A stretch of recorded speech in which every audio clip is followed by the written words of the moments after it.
Hello and welcome to the Unit Tutorial, Part 1, Science Year 2, Unit 2, Animals Needs for Survival.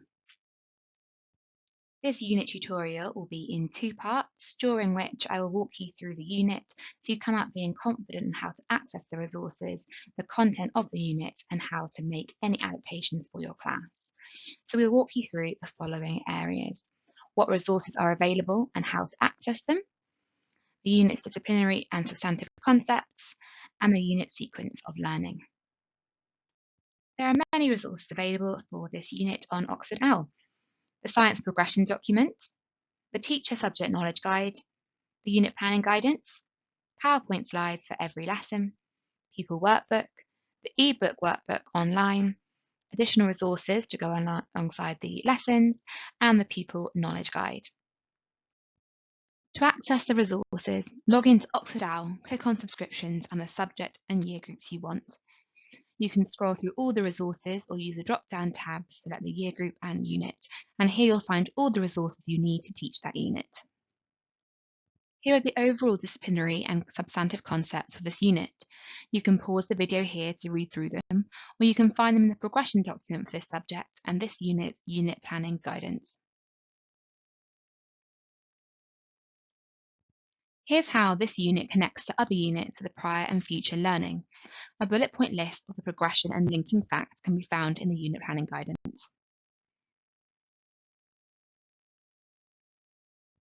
This is the lesson sequence for this unit. There are 6 lessons in this unit, which are approximately 2 hours each. Each lesson question drives the learning for that lesson. People should be able to answer the lesson question based on their new learning at the end of the lesson. To support this learning, at the start of each lesson, pupils complete a knowledge quiz based entirely on the previous lesson's learning. This also allows opportunities for teachers to check for understanding and address any misconceptions. Every lesson ends with 2 exit questions, which also allow teachers to judge the understanding of pupils before moving on to the next lesson.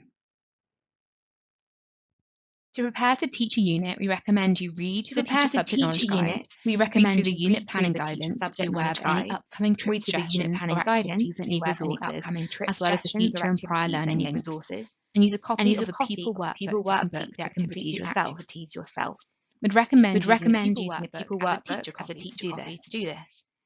We provide the answers for each activity, but working through the activities yourself will allow you to put yourself in your pupil's shoes, as well as starting the process of working out what adaptations may need to be made. Before you start video part 2, take some time to complete your exemplars for each of the lesson activities, and we'll see you back for part 2, where we'll look at adaptations and key moments in the unit to prepare for.